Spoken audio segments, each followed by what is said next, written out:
नमस्कार, India news में आप सभी का स्वागत है। आप देख रहे हैं सुपरफास्ट 100 और मैं हूं आपके साथ मैत्रेयी त्रिपाठी। और मैं हूं आपके साथ राजीव शर्मा। शुरुआत करेंगे बड़ी खबर से। आज देश भर में भाईचारे का त्योहार ईद मनाया जा रहा है। कल ईद का चांद नजर आने के बाद ऐलान किया गया कि मंगलवार को ईद का त्योहार मनाया जाएगा। प्रधानमंत्री और राष्ट्रपति ने देशवासियों को ईद की मुबारकबाद दी है। कांग्रेस अध्यक्ष सोनिया गांधी समेत कई नेताओं ने भी ईद की बधाई दी।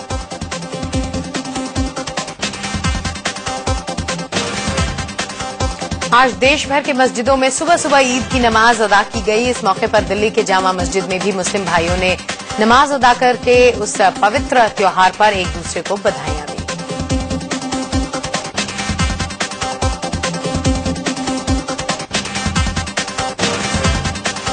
भोपाल में भी ईद के पावन मौके पर लोगों ने एक दूसरे को बधाइयां दी। आज सुबह से ही शहर के कई मस्जिदों में मुस्लिम भाई ईद की नमाज अदा करने के लिए पहुंच रहे हैं। आज ईद के मौके पर सहारनपुर में कर्फ्यू में ढील दी गई है। प्रशासन ने शहर को दो हिस्सों में बांट के ये ढील दे रखी है। दोनों ही हिस्सों में 4-4 घंटे की ढील दी जाएगी। एक हिस्सा अंबाला बेहट रोड का होगा, जबकि दूसरे में बाकी शहर रखा गया है। प्रशासन ने सहारनपुर को दो हिस्सों में बांटकर कर्फ्यू में ढील का वक्त तय कर दिया। अंबाला बेहट रोड इलाके में सुबह 7 बजे से लेकर 11 बजे तक ढील रहेगी। वहीं शहर के बाकी हिस्सों में शाम 3 बजे से लेकर 7 बजे तक कर्फ्यू से राहत मिलेगी। अंबाला रोड और बेहट रोड के बीच का जो एरिया है वो सुबह 7 बजे से 11 बजे के बीच में उसमें ढील दी जा रही है, और जो 3 बजे से जो रेस्ट ऑफ द एरिया है वो 3 बजे से 7 बजे के बीच में उसमें छूट दी जा रही है। इससे पहले प्रशासन के सारे आला अधिकारियों ने पूरे मामले पर मीटिंग की। मीटिंग में शहर के हालात की रिपोर्ट मंगाई गई। इसके बाद प्रशासन ने तय किया कि ईद के मौके पर कर्फ्यू में राहत दी जाए। वहीं प्रशासन ने लोगों से अपील की है कि वो आसपास के मस्जिदों में नमाज अदा करें। एरिया जहाँ पे कर्फ्यू है और उसी एरिया में लोग जा रहे हैं तो उसमें तो कोई प्रॉब्लम ही नहीं है, लेकिन ऐसे एरिया से दूर से, कोई बहुत दूर से लोग नमाज पढ़ने आ रहे हैं, उनके लिए हम लोगों ने एडवाइस किया कि वो वहीं पे नमाज पढ़ें। ईद के मौके पर प्रशासन शांति बनाए रखने के लिए पूरी तरह से मुस्तैद रहेगा। इसके लिए ड्यूटी के घंटे बढ़ा दिए गए हैं। साथ ही जवानों की संख्या भी बढ़ाई गई है। जिले के आला अधिकारी हर मूवमेंट पर नजर रखे हुए हैं। ड्यूटी के जो आवर्स हैं वो भी बढ़ाए जा रहे हैं और हम लोगों को काफी अतिरिक्त फोर्स मिली है, तो फोर्स की कोई समस्या नहीं है। फोर्स काफी हम लोगों के पास है। ड्यूटी आवर्स भी जो है बढ़ाए गए हैं फोर्स। कल भी कर्फ्यू में ढील दी गई थी, जिसके बाद पेट्रोल पंपों पर लोगों की भारी भीड़ देखी गई। हिंसा के बाद से लोगों का घर से बाहर आना जाना बंद हो गया था। कर्फ्यू में ढील मिलने से लोगों ने गाड़ियों की टंकियां फुल कराई। सहारनपुर में उपद्रव फैलाने के आरोप में पुलिस ने अब तक 38 लोगों को गिरफ्तार किया है। कुल 9 FIR दर्ज की गई हैं। सहारनपुर की डीएम संध्या तिवारी ने लोगों से अपील की कि न अफवाह फैलाएं और न ही उन पर ध्यान दें। सहारनपुर मामले को लेकर मुख्यमंत्री अखिलेश यादव ने मुख्य सचिव आलोक रंजन, प्रमुख सचिव गृह नीरज गुप्ता और डीजीपी AL बैनर्जी को तलब किया है। इन तीनों बड़े अफसरों मामले को लेकर मुख्यमंत्री अखिलेश यादव ने मुख्य सचिव आलोक रंजन, प्रमुख सचिव गृह नीरज गुप्ता और डीजीपी AL बैनर्जी को तलब किया है। इन तीनों बड़े अफसरों से उन्होंने सहारनपुर की मौजूदा स्थिति के बारे में जानकारी दी। केंद्रीय गृह मंत्री राजनाथ सिंह ने कहा कि सहारनपुर में हालात पूरी तरह से नियंत्रण में है। उन्होंने ये भी कहा कि केंद्र पूरे हालात पर नजर बनाए हुए है। सहारनपुर हिंसा को लेकर यूपी सरकार की रिपोर्ट भी केंद्र को मिल गई है। सहारनपुर हिंसा की समीक्षा के बाद केंद्रीय गृह मंत्रालय सभी राज्यों को एडवाइजरी भी भेज रहा है, जिसके ये कहा गया है कि सांप्रदायिक तनाव होने पर स्थानीय प्रशासन जिम्मेदार होगा। त्योहार के सीजन में खास सतर्कता बरतने को कहा गया है।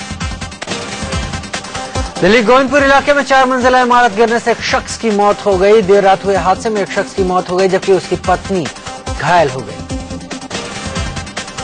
ये मकान 25 गज में बना था। बताया जा रहा है कि बिल्डिंग में काम चल रहा था। कुछ दिन पहले ही MCD ने बिल्डिंग के कुछ हिस्से को गिराया था। देर रात घर में पति पत्नी थे, उनकी बच्ची पड़ोस में थी, तभी यह हादसा हुआ। दिल्ली में देर रात सड़क हादसे में एक शख्स की मौत हो गई। इंडिया गेट के आउटर सर्किल पर हैदराबाद हाउस के पास यह हादसा हुआ। शख्स बस की चपेट में आ गया, जिससे उसकी मौके पर ही मौत हो गई। हादसे के बाद मौके पर पहुंची पुलिस ने बस ड्राइवर को हिरासत में ले लिया। ड्राइवर के मुताबिक बाइक सवार ने बस के पिछले हिस्से में टक्कर मारी थी। इसके बाद वो पिछले टायर में फंस गया। टायर में फंसने की वजह से बाइक सवार घिसटता हुआ चला गया। बिहार के औरंगाबाद में भीषण सड़क हादसा हुआ। बस से कुचलकर 15 कांवड़ियों की दर्दनाक मौत हो गई, जबकि दर्जन भर से ज्यादा कांवड़िए घायल हो गए। देर रात नेशनल हाईवे 2 के पास हुए हादसे के बाद कोहराम मच गया। औरंगाबाद के मुफस्सिल थाना इलाके में नेशनल हाईवे 2 पर देवघर से लौट रहे ये कांवड़िए बस से उतरकर सड़क के किनारे सो रहे थे। अचानक पीछे से बेकाबू ट्रक ने बस को टक्कर मार दी। इसके बाद बस सड़क के किनारे सो रहे कांवड़ियों को रौंदती हुई चली गई। हादसे की खबर मिलते ही आसपास के लोग मौके पर पहुंचे। बस के नीचे दबे कई कांवड़ियों को बाहर निकाला गया। गांव वालों की माने तो 15 कांवड़ियों ने मौके पर ही दम तोड़ दिया था। करीब दर्जन भर कांवड़िए घायल हुए, जिसमें से 4 की हालत गंभीर है। भीषण सड़क हादसे की खबर मिलते ही पुलिस भी मौके पर पहुंच गई। गांव वालों के साथ मिलकर पुलिस ने भी राहत और बचाव का काम शुरू कर दिया। हादसे के बाद प्रशासन के खिलाफ लोगों में गुस्सा भी दिखा। लोगों ने रोड को जाम करके हंगामा किया। हादसे के बाद ट्रक ड्राइवर मौके से फरार हो गया।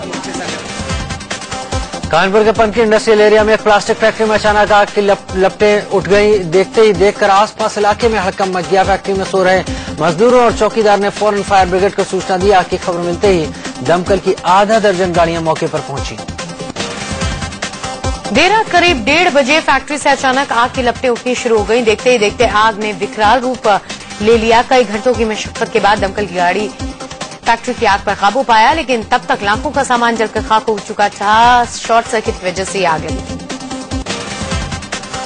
दिल्ली में यूपीएससी दफ्तर के बाहर परीक्षार्थियों ने जमकर हंगामा किया। परीक्षार्थियों ने सिविल सेवा की प्रारंभिक परीक्षा का एडमिट कार्ड जलाकर विरोध जताया। एक छात्र सीसेट का पेपर हटाने की मांग कर रहे हैं।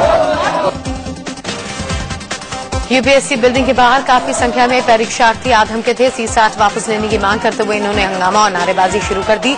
विरोध जताते हुए कई परीक्षार्थियों ने अपने अपने एडमिट कार्ड भी फूंक डाले।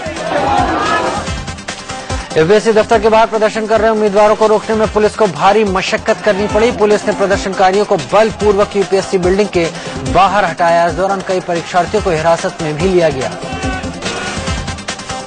सूत्रों से खबर है कि 24 अगस्त को होने वाली सिविल सेवा की प्रारंभिक परीक्षा 1 महीने तक टल सकती है। वित्त मंत्री अरुण जेटली और पीएमओ मंत्री जितेंद्र सिंह के बीच एक अहम बैठक हुई, जिसमें यूपीएससी की सिविल सेवा परीक्षा को लेकर चर्चा हुई। गृहमंत्री राजनाथ सिंह ने कहा कि 1 हफ्ते के अंदर यूपीएससी मसले का हल निकाल लिया जाएगा। यूपीएससी की प्रारंभिक परीक्षा से सीसेट हटाने की मांग को लेकर उम्मीदवार लगातार आंदोलन कर रहे हैं, जिसके बाद गृहमंत्री का यह बयान आया। उधर पीएमओ मंत्री और यूपीएससी मामले को देख रहे डॉक्टर जितेंद्र सिंह ने कहा कि छात्रों के भविष्य को लेकर सरकार चिंतित है। उन्होंने कहा कि किसी के साथ नाइंसाफी नहीं होने दी जाएगी। सरकार और बड़ी गंभीरता से इसका अध्ययन कर रही है, विद्यार्थियों की चिंता का, और निश्चय ही सरकार इसको लेकर के बहुत गंभीर है। आप लगातार लगे हुए हैं क्योंकि दिन रात एक किए हुए हैं आप। हमारा प्रयास है जितना जल्द हो सके। सिविल सेवा परीक्षा से सीसेट हटाने की मांग को लेकर यूपीएससी परीक्षार्थियों का प्रतिनिधिमंडल कांग्रेस उपाध्यक्ष राहुल गांधी से मिला। परीक्षार्थियों ने उनसे इस मामले में हस्तक्षेप की मांग की। हालांकि राहुल ने बहुमत नहीं होने का रोना रोया।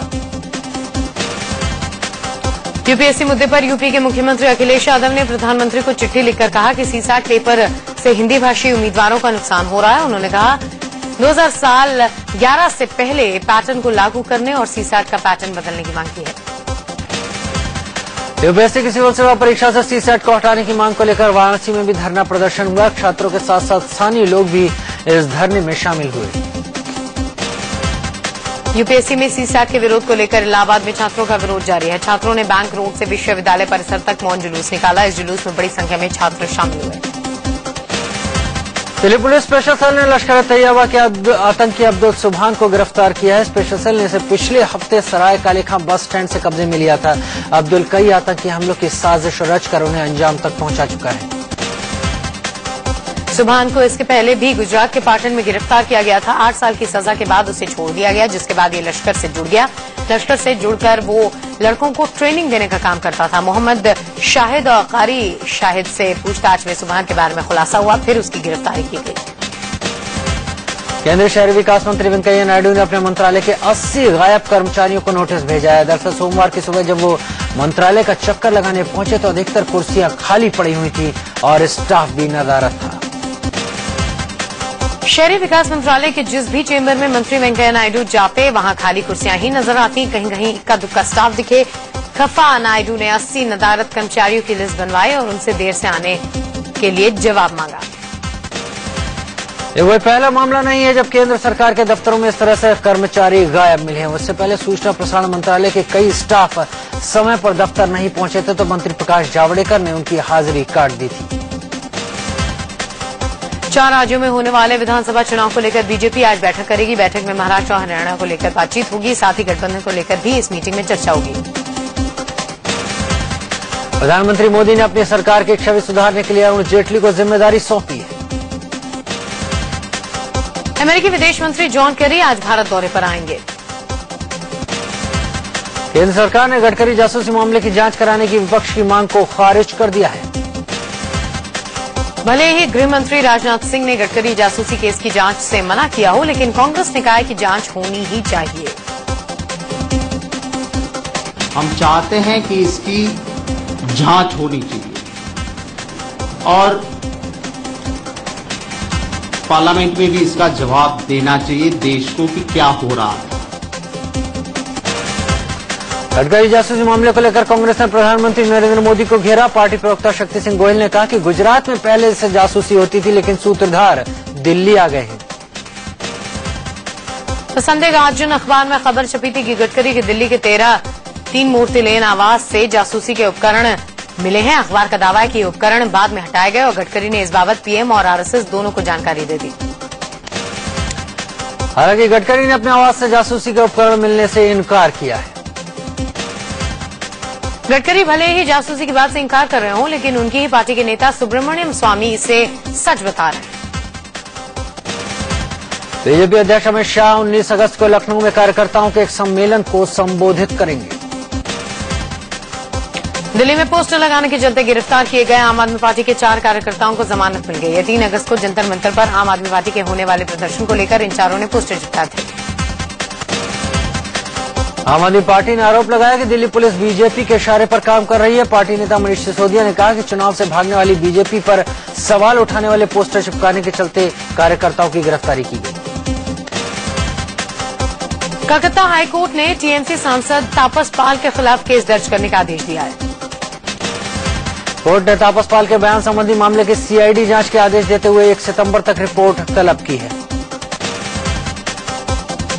महाराष्ट्र के पूर्व मुख्यमंत्री अशोक चव्हाण को दिल्ली हाईकोर्ट से राहत मिली है। चुनाव खर्च का ब्यौरा नहीं देने पर चुनाव आयोग ने मिले चव्हाण को नोटिस पर हाईकोर्ट ने रोक लगा दी है। साथ ही चुनाव आयोग से इस बाबत जवाब भी मांगा है।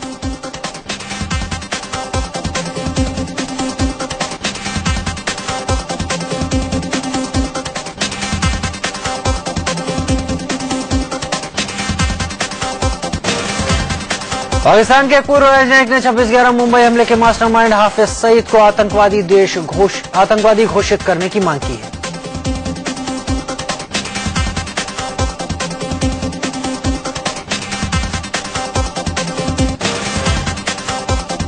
यूपी की बरेली जेल में बंद माफिया डॉन बबलू श्रीवास्तव ने अंडरवर्ल्ड डॉन दाऊद इब्राहिम से अपनी जान को खतरा बताया है।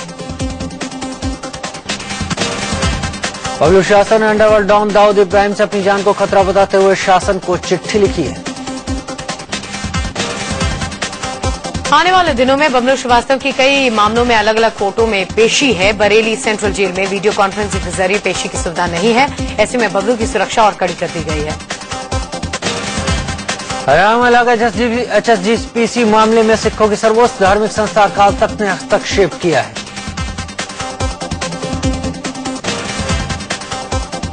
अकाल तख्त ने यह भी कहा कि अमृतसर का एसजीपीसी ही हरियाणा के 25 बड़े सिख धर्मस्थलों के दैनिक कामकाज का मैनेजमेंट संभालेगा। अकाल तख्त ने एचएसजीपीसी को आदेश दिया कि वो गुरुद्वारों के प्रबंधन में दखल अंदाजी न करे। एचएसजीपीसी ने अकाल तख्त के आदेश पर टिप्पणी करने से मना कर दिया। उसका कहना है कि 29 जुलाई को कैथल में उसकी बैठक होनी है जिसमें आगे की रणनीति पर फैसला होगा। मध्य प्रदेश के छिंदवाड़ा आश्रम में आसाराम के सेवादार पतिराम की संदिग्ध मौत से हड़कंप मच गया। आश्रम में पतिराम के कमरे से खून के धब्बे भी मिले हैं। 35 साल के पतिराम के घर वाले इसे हत्या बता रहे हैं।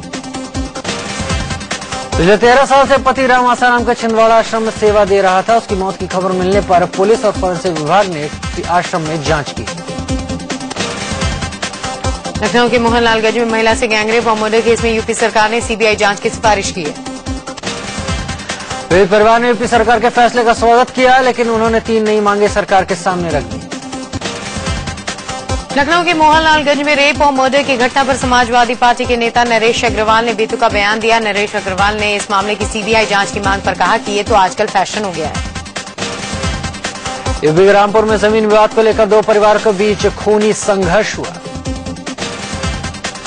रामपुर में 2 परिवारों के बीच जमीन को लेकर रविवार को बहसबाजी हुई। अगले दिन दोनों पक्षों के 2 लोगों की बाइक आपस में भिड़ गई, जिसके बाद विवाद बढ़ गया और दोनों परिवार के बीच बंदूकें तन गई।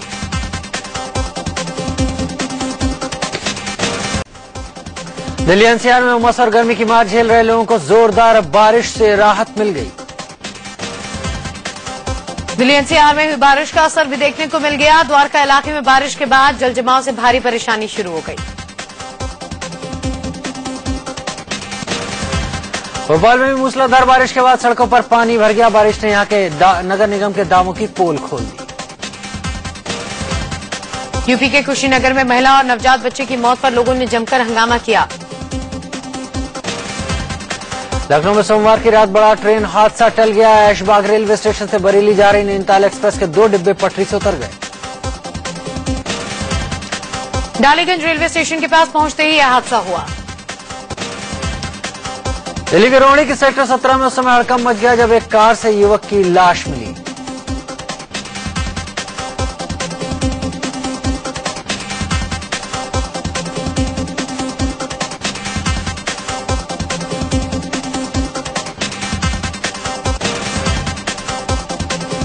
बेखौफ बदमाशों ने उत्तराखंड के मुख्यमंत्री हरीश रावत का गाजियाबाद में बन रहा बंगला फर्जी तरीके से बेच दिया। फर्जीवाड़े को गाजियाबाद विकास प्राधिकरण के कुछ कर्मचारियों की मिली भगत से अंजाम दिया गया।